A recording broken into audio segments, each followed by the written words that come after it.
मी विधानसभेच्या पटलावर बोललो होतो, विधानसभेत बोललो होतो की गरीबों की जान क्या जान नहीं होती। जेव्हा ही जात व्यवस्थेची लढाई सुरू झाली महाराष्ट्रात रिझर्वेशनवरनं, तेव्हा मी बोललेलो की महाराष्ट्रातली सामाजिक शांतता तुम्ही भंग करताय।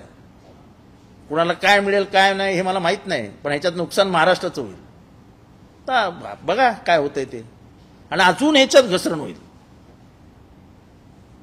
म्हणजे आपला वाचवण्यासाठी आपलं सगळं ओबीसी जागा हो। अरे ओबीसी कशाला जागा हो? मर्डरर कोण आहे त्याला पकडा ना बाबांनो। एकच जात आहे ना त्याच्यात, एक मेलाय आणि एकाने मारलाय। त्या मेलेल्याला न्याय मिळाला पाहिजे आणि मारलेला पकडला गेला पाहिजे। साधा माणुसकीचा हिशोब आहे, ह्याच्यात कुठे आली जात? बीडचे खासदार बजरंग सोनवणेजी यांनी काल एक खुलासा केला आहे आणि त्या खुलास्यात तथ्य असल्याची आमची सगळ्यांचीच खात्री झाली आहे। त्यांनी काल असा हे केला आहे की माननीय अजित पवारजी जेव्हा मस्साजोगला गेले होते देशमुख कुटुंबियांना, तेव्हा त्यांच्या ताफ्यामध्ये MS-23 BG 2231 नावाची गाडी होती। त्यांच्या बरोबरच्या गर्दीमध्ये शिवलिंग मोराळे नावाचा तरुण होता। हा त्याचा फोटो,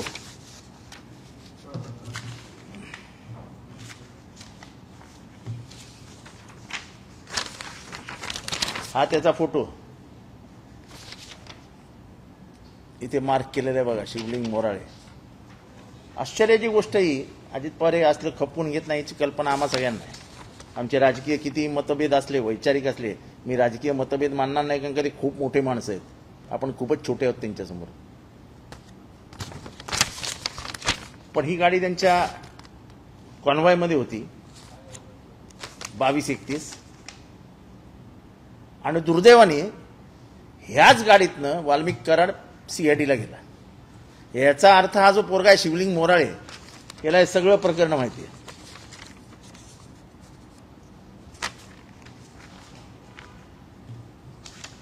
हे आत्ताच त्याच्या गाडीचा नंबर, त्याचं नाव, गाडी कोणाच्या नावावर आहे, गाडीचं हे काय, मेक काय, सगळं सगळं सगळं हे आलेलं आहे।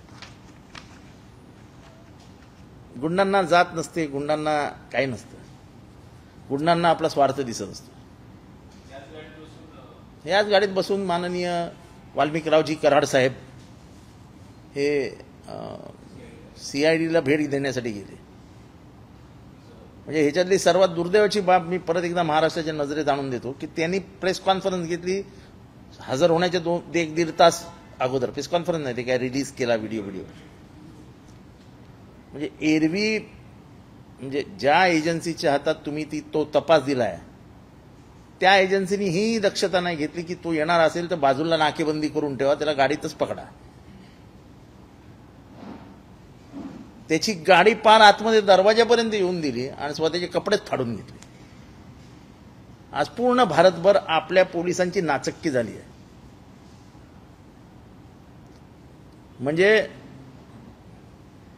मी कॉलेजमध्ये असल्यापासून वाचतोय, ऐकतोय, बघितलंय। म्हणजे दगडी चाळ, लाल विटांची चाळ, काल्या अँथनी, अनेक गुंड, अमुक अमुक तमुक बघितले, पण साले पोलिसांसमोर काय कोणाची हिंमत आहे? बिशाद आहे मुंबई पोलिसांसमोर। म्हणजे त्या काळात दाऊदला कॉलरला पकडून खेचून घेऊन यायचे भेंडी बाजारातनं।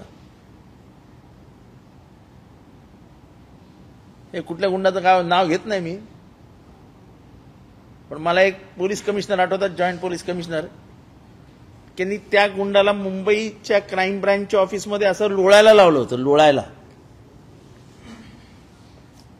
तो गुंडही नामचीन होता, पण पोलीस हा सर्वात मोठा दादा असतो, पोलिसांसमोर कोणीच नाही, असं आमचं मत होतं कालपर्यंत।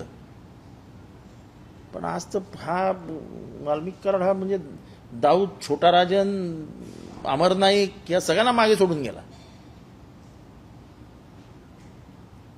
म्हणजे पोलिसांची त्याला घ्यायची हिंमत नाही, पोलीस स्टेशनला तो स्वतः चालत गेला।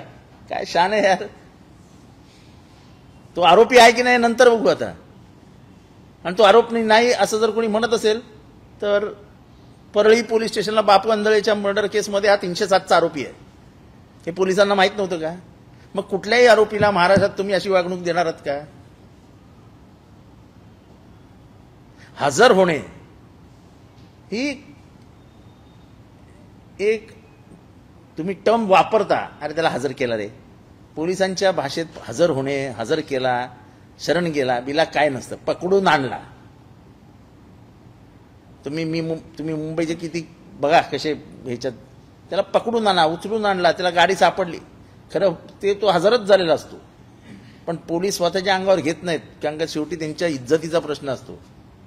पोलीस काय सांगतात, तू लप, चला कुठे लपायचं ते बिळात लप, तुला बिळातनं शोधून काढू. इथे यांनी पोलिसांना बिळात घातले आणि या बिळावरनं गेला.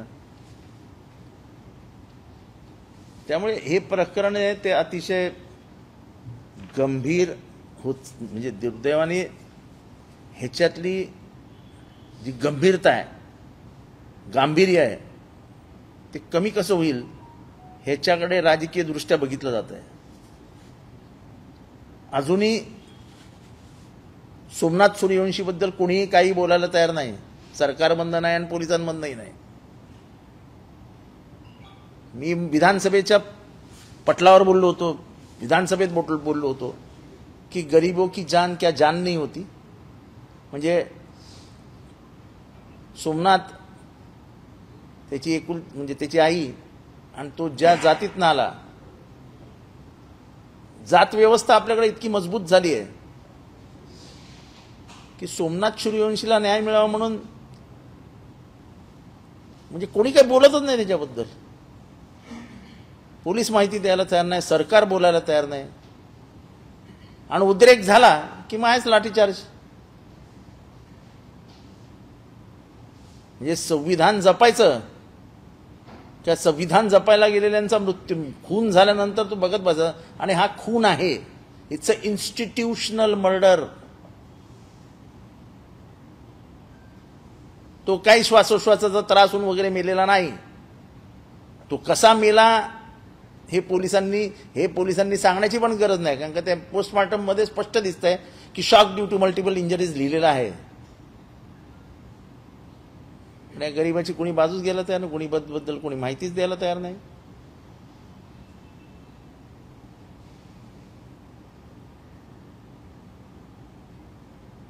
एकंदरीतच हे सगळं प्रकरण हे माझ्या अंदाजाने दडपण्याच्या दिशेने नेलं जात आहे. काल मला काही पत्रकारांचे निरोप होते की आम्ही इथे पत्रकारिता करायला आलो आहे आणि आमच्या मागेच लोक, आम्ही 2 दिवस इथे आहोत तर 2 दिवस लोक आमच्या मागेच फिरत आहेत, काही विशिष्ट लोक. हे तर अजून परेशान करणारी गोष्ट आहे. तुम्ही पत्रकार माझ्याकडे बघताय, तुमच्यापैकीच एक मुंबईत पत्रकारिता करणारा पत्रकार आहे. पण असं जर होत असेल तर महाराष्ट्राच्या दृष्टीने हा फार एका वेगळ्या विचित्र लेवलला गेलाय. म्हणजे बीड भारतात आहे की नाही, म्हणजे बीड नाही म्हणता येणार आपल्याला. परळी हे अंबाजोगाई आणि परळी हा एवढाच पट्टा आहे. आता जसा दाऊद पाकमोडे या स्ट्रीटमध्ये, छोट्याशा स्ट्रीटमध्ये होता पूर्वी, आता तो इंटरनॅशनल झाला. तसे माननीय वाल्मिक कण्णा कराड साहेब हे छोट्याशा परळीत होते, ते आता बीडचं राख त्यांच्याकडे, बीडचा मटका त्यांच्याकडे, बीडची दारू त्यांच्याकडे, सगळ्या एजन्स्या त्यांच्याकडे. हे घडतं कसं? आणि मला येत म्हणलं की मी पण मंजारी आहे. आता त्याच्यात काय म्हणजे सुक्याबरोबर ओल्लं जळचं तसं झालंय. मी आज या समाजाची बाजू घ्यायला आलेलो आहे की शीतावरनं भाताची परीक्षा करू नका. आज कमीत कमी 40 IAS IPS वंजारी समाजाचे काम करतायत आणि अतिशय चांगलं काम करत आहेत. काश्मीरमध्ये आहेत, आसाममध्ये आहेत, बेंगॉलमध्ये आहेत, खेडकर, खाडे, उगले, त्याचं कारण ते ज्या परिसरात आले त्या परिसरात शेती नावाची गोष्टच नाही. म्हणजे आईवडिलांची एखादा एकर शेती, 18 वर्ष दारिद्र्य, पर्याय काय तर अभ्यास करायचं, MPSC द्यायची नाही तर UPSC द्यायची. आणि हे साधारण कुठनं आलेत तर सर्वात मोठा जो गठ्ठा IAS-IPSचा आहे तो तुमच्या साताऱ्याचा जो माणगाव ह्याचा भाग आहे, जीवन कुमार गोरेंचा जो मतदारसंघ आहे त्या भागात आलेत. आणि एकेका घरात 4-4 IAS आणि IPS आहेत. तेव्हा जे टीका करणारे आहेत, अज्ञानी काही टीकाकारही असतात ना, हे निष्कारण आपण हे जातीवर घेऊन जातोय. तुम्ही खुनालाही रक्तालाही जात लावणार असाल तर ही अधोगती मी फार पूर्वीपासून सांगतो की पहिल्यांदा ते धर्मावर येतील, नंतर ते जातीवर येतील आणि हळूहळू पोटजातीवर जातील. झाले ना, जातीवर आले की नाही? धर्म कुठे दिसतोय आता? नाही, धर्म गेला, बाजूला फेकला गेला. आता ते जातीवर आले, आता ते पोटजातीवर जातील, नंतर ते भाषेवर येतात, मग नंतर ते प्रांतावर जातात. माणसांमध्ये दुफडी माजवण्याची ही पद्धत असते. आपण माणूस म्हणून जगतच नाही, माणुसकी विसरून जातो. हे सर्वात मोठं उदाहरण.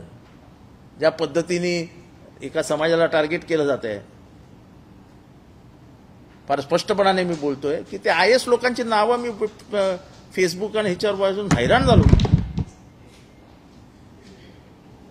अहो, ते गरीब घरातली पोरं आहेत सगळी, एकही पोरगा श्रीमंत घरातला नाही त्याच्यातला, एकही.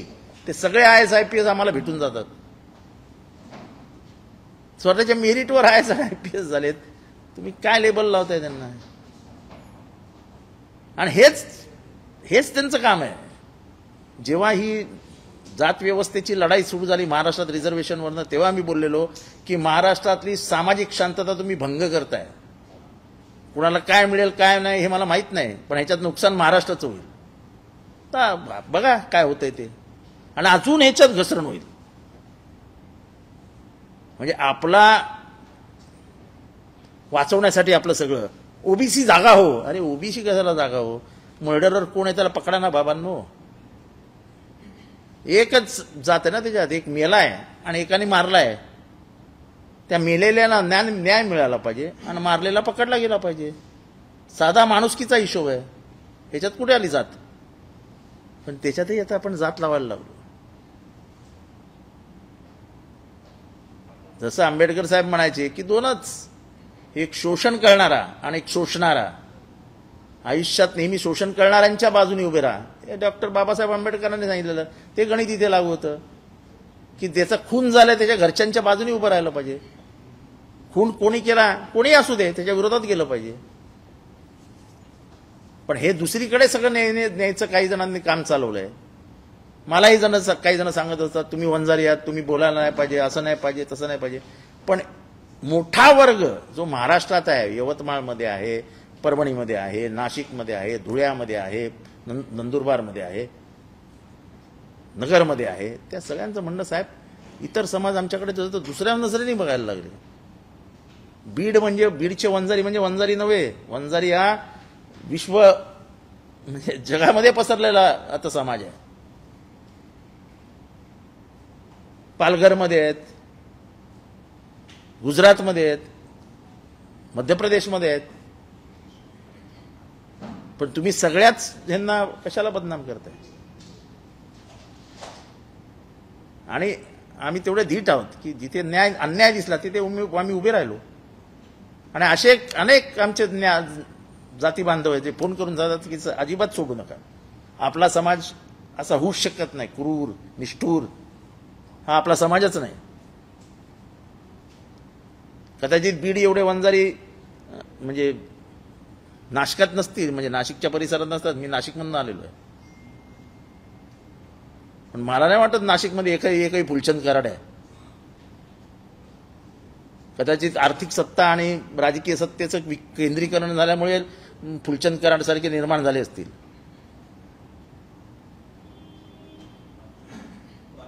हा वाल्मिकी, त्या फुलचंद कराडचे किती हाल केलेत. म्हणजे बरं झालं वाल्मिक कराडवरून आठवलं. फुलचंद कराड पण वंजारीच होता ना बिचारा, त्याचे किती हाल केले.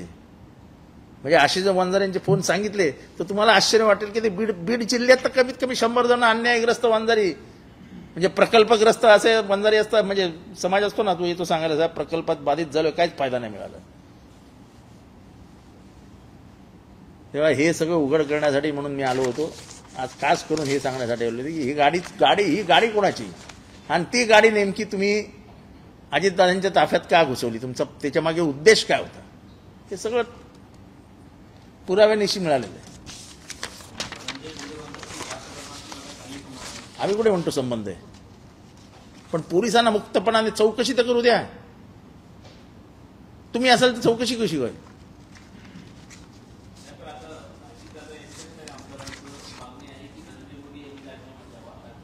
नाही, असं आहे की आमचा राजीनामा मी मागतोच आहोत, आणि मला कौतुक वाटतंय, मी अभिनंदन करीन अजितदादांच्या आमदारांचं जर त्यांनी अशी मागणी केली असेल तर. राजकारणात अशाही बाजू कधी कधी घ्याव्या लागतात.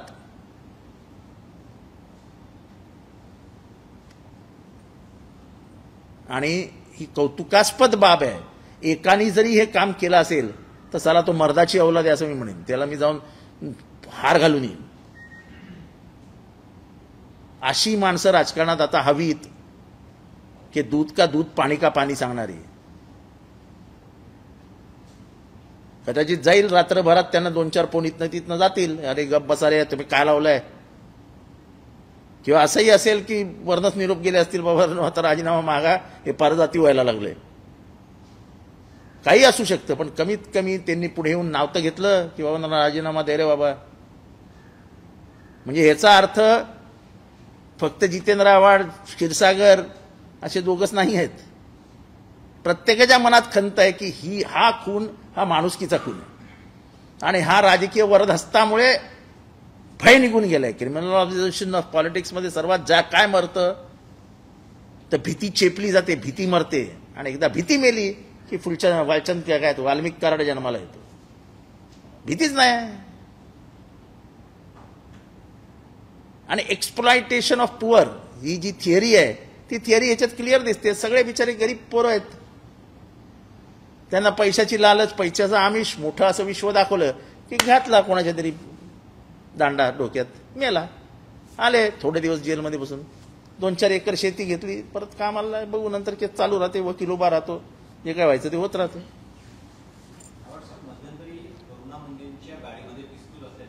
ती पण खोटी केस होती, ती पण खोटी केस होती. तेव्हा आम्ही बोलत नव्हतो, कारण का मी कोणाच्या पर्सनल प्रसंगांमध्ये जात नाही, हा माझं काम नाही ते.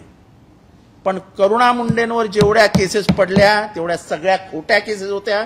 तिथल्या पोलिसांना मॅनेज करून केसेस टाकण्यात आल्या होत्या.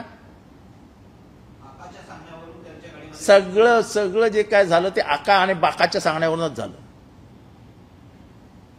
मी करुणा मुंडे हा शब्द पहिल्यांदा घेतलाय माझ्या राजकीय जीवनामध्ये. मी आजपर्यंत तुम्ही प्रश्न विचारला अजाणतेपणाने माझ्याकडनं ते नाव गेलं. पण त्या भगिनीवरती जेवढ्या केसेस पडल्या त्या सगळ्या केसेस खोट्या होत्या, आणि त्या पोलिसांना मॅनेज करून टाकण्यात आलं. एखादी स्त्री ही आपल्या तोंडातनं जातीवाचक शिव्या देते काय? तिच्यावर अॅट्रॉसिटीची केस घातली. अन्याय होत होता, पण उड्या डोळ्याने आम्ही बघत होतो. नाही, म्हणजे तिच्यावर अन्यायच झाला. पण त्या दोघांच्या वैयक्तिक जीवनामध्ये काय असेल त्याच्यात मला जायचं नाही. मी आजपर्यंत कोणाच्या वैयक्तिक जीवनात गेलेलो नाही, मला जायचं नाही. राजकारण वेगळं, वैयक्तिक जीवन वेगळं. पण तिच्यावरती म्हणजे पोलीस काय करतात बीडमध्ये हे मला गृहमंत्र्यांना सांगायचं की गृहमंत्री महोदय बघा कशा खोट्या केसेस टाकायचे.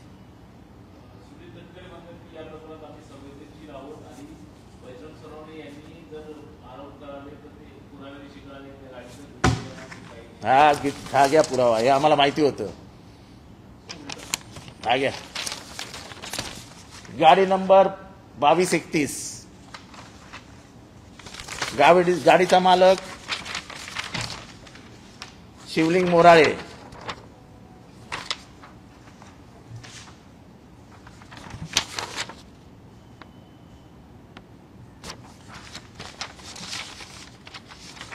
आणि हा शिवलिंग मोराळेचा फोटो.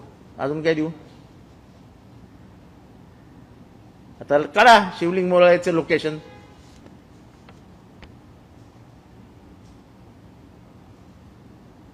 आता दिसू द्या तुमच्या संवेदना, वेदना, भावना.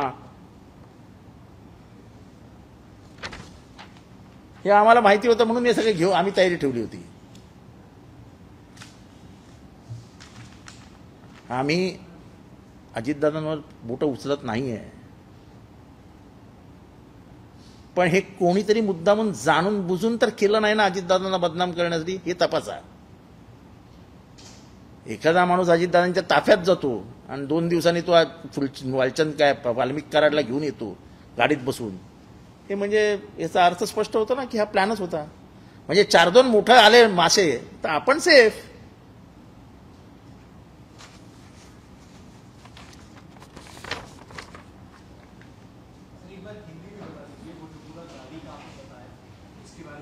अरे बहुत ही हिंदी के बहुत लोग हैं.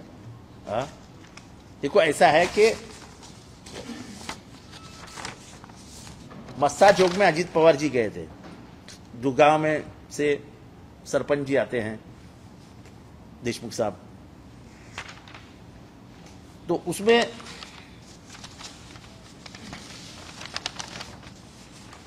ये जो लड़का दिखाई देता है, इस लड़के का नाम है शिवलिंग मोराळे.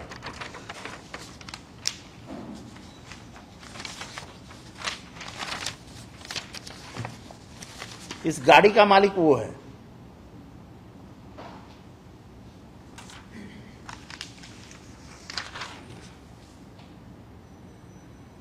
और यही गाड़ी वाल्मीकि कराड़ को लेके सीआईडी में जाती है.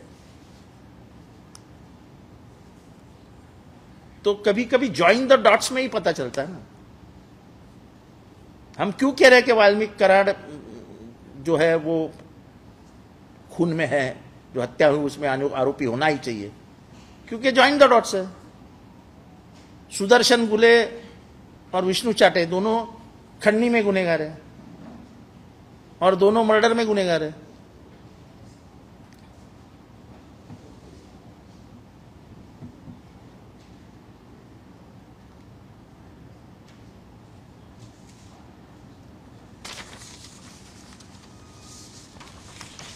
और जो बजरंग सोनू ने जी ने कहा है वो 100% सच है.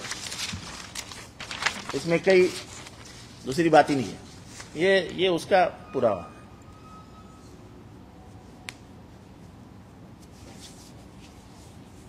क्या है, कोणाला काय विचारायचं काय?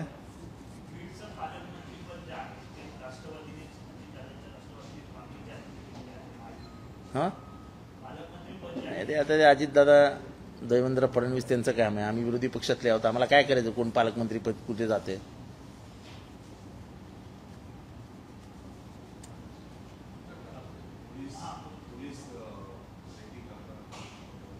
हा नाही म्हणजे आश्चर्याची गोष्ट आहे, हास्यास्पद आहे. पत्रकार परिषद चालू आहे, एक लांब माणूस उभा राहून आपला टेपिंग करतोय. माझ्या काय लक्षात आलं नाही. माझ्या बाजूला माझा जो पीओ उभा होता त्याच्या लक्षात आलं. नंतर जाऊन विचारलं तर म्हणाला मी एसबीचा पोलीस आहे, स्पेशल ब्रँचचा. म्हणजे काय मजल गेली हो. म्हणजे आतापर्यंत आम्ही बघायचो ते सांगायचे आम्ही हॉटेलमध्ये आलोय, तुमचा काय संबंध. आम्ही रेस्ट हाऊसमध्ये आलोय, तुमचा काय संबंध. आता डायरेक्ट माझ्या घरी आले, नशीब विचारलं नाही तुमचा काय संबंध, आम्ही आलो. हा म्हणजे काय आता काय पोलिसी राज म्हटल्यावर काही बोलतील ना. एवढी हिंमत मी म्हटलं कोणी पाठवला. म्हणे तो बिचारा म्हणजे तो गरीब माणूस होता, तो हवालदार होता, मला त्याला फसवायचं नव्हतं म्हणून त्याला मोकळा सोडून दिला. कारण का त्याच्या चेहऱ्यावरनं देश निष्पाप माणूस आहे. हे वरिष्ठ उद्योग करत असतात. जा आव्हाड साहेबांकडे ना प्रेस कॉन्फरन्सला जा, ऐक जा तिथे, तुम्हाला कळेल ना प्रेस कॉन्फरन्समध्ये जायला. कशाला गरीब हवालदारांच्या नोकऱ्या जातील असं कामं करतात.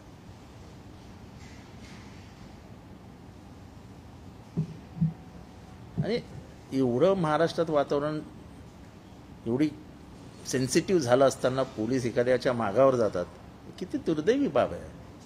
म्हणजे आमचा राईट टू प्रायव्हसी आहे की नाही. मला फंडामेंटल राईट आहे आमचा राईट टू प्रायव्हसी. आणि आमच्यासारख्यावरती असं असेल तर बाकीच्यांचा काय विचार करावा. हे लढणारे झगडणारे आमच्यासारखे ह्यांच्यावरती जर एवढे असं करकचून बांधून ठेवणार असतील तर बाकीच्यांचं काय करायचं?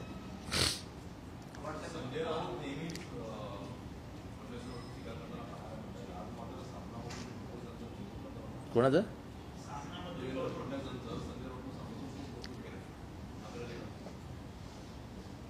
नाही, मी काय आज सकाळपासून मी कुठले पेपरच वाचले नाही.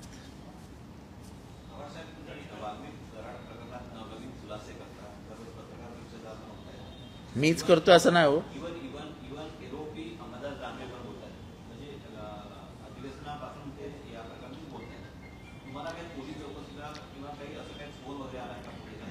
मला कशाला फोन करतील पोलीस? बाकी काही करू शकतील, पण मला फोन करून सांगणार नाही तुम्ही चुप बसा म्हणून. बाकी काही करतील, आणि त्यांनाही माहिती आहे की जितेंद्र आव्हाड काय कोणी सांगून चुप बसणाऱ्यातला माणूस नाही.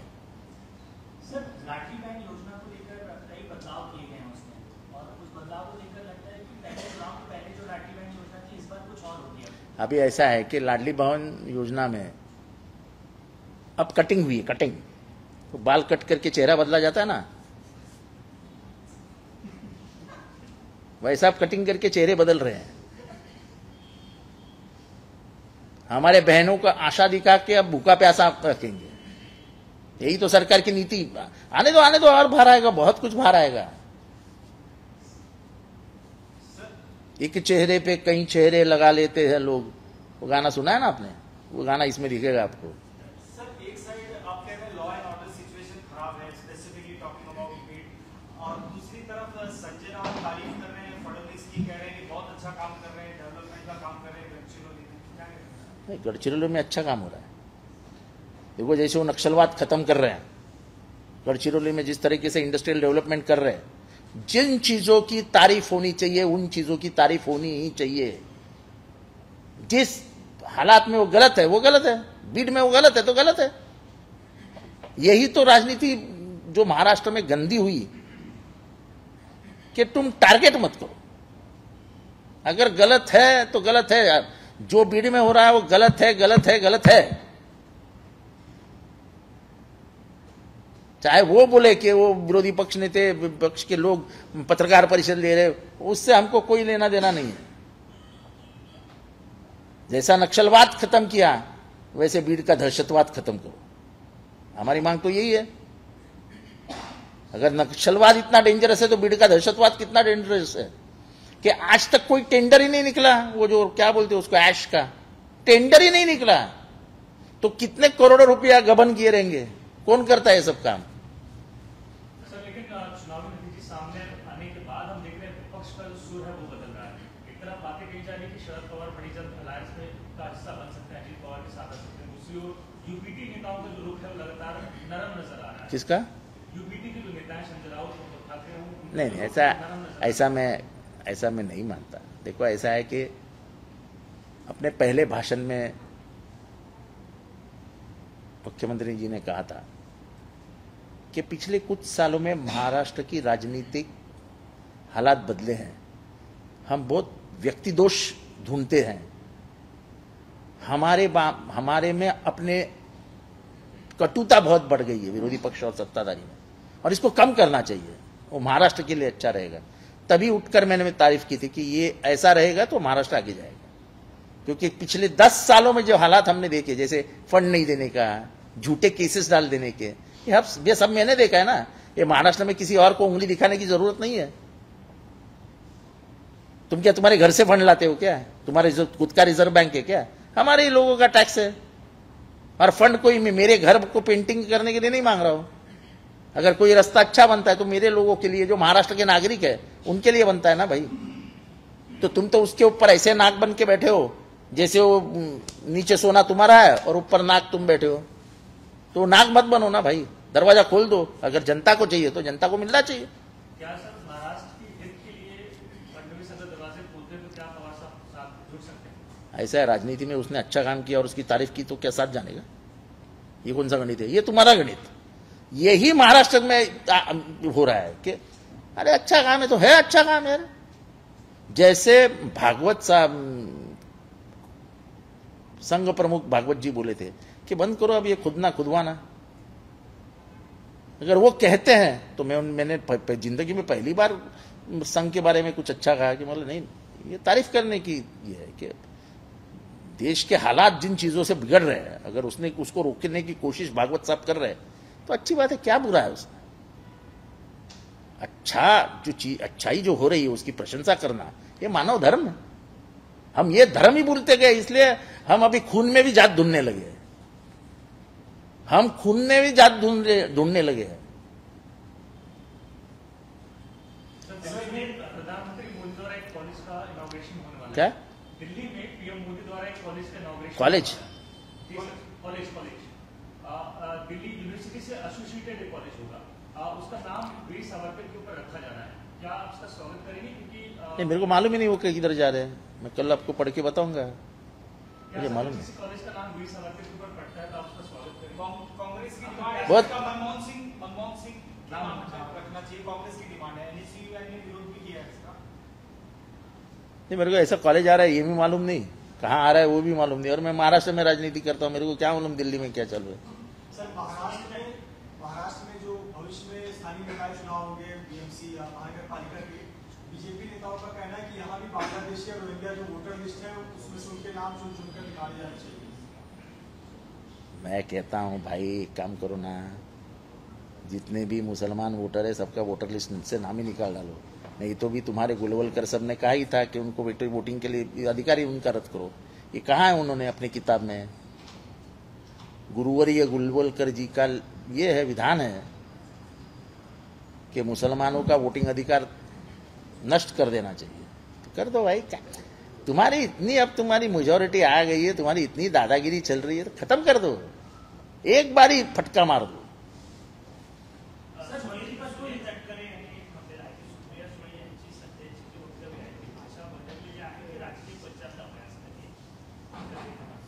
त्यांना माहीत असेल बाबा त्यांची भाषा काय आणि ती काय बदलली, ते त्यांचं त्यांना माहीत असेल। आमच्या दृष्टीने काहीही बदललेलं नाही। पवार साहेब आहेत तिथे आहेत, सुप्रियाताई आहेत तिथे आहेत। मला काय त्यांची भाषा बदलली आहे आणि फार काही झालंय असं आम्हाला वाटत नाही। सर, पिछले कुछ दिनों में जिस तरह से भुजबल साहब की नाराजगी देखने को मिल रही है, अजीत पवार से कटे-कटे हैं और फडणवीस के पास जाते हुए नजर आ रहे हैं, तो क्या कहेंगे उसको? मैंने ना उनका गाड़ी किधर जाती हुई देखी, ना मैं उनको कहीं खाना खाते हुए देखा। मुझे नहीं मालूम उनका किससे अच्छा और किससे फटा हुआ।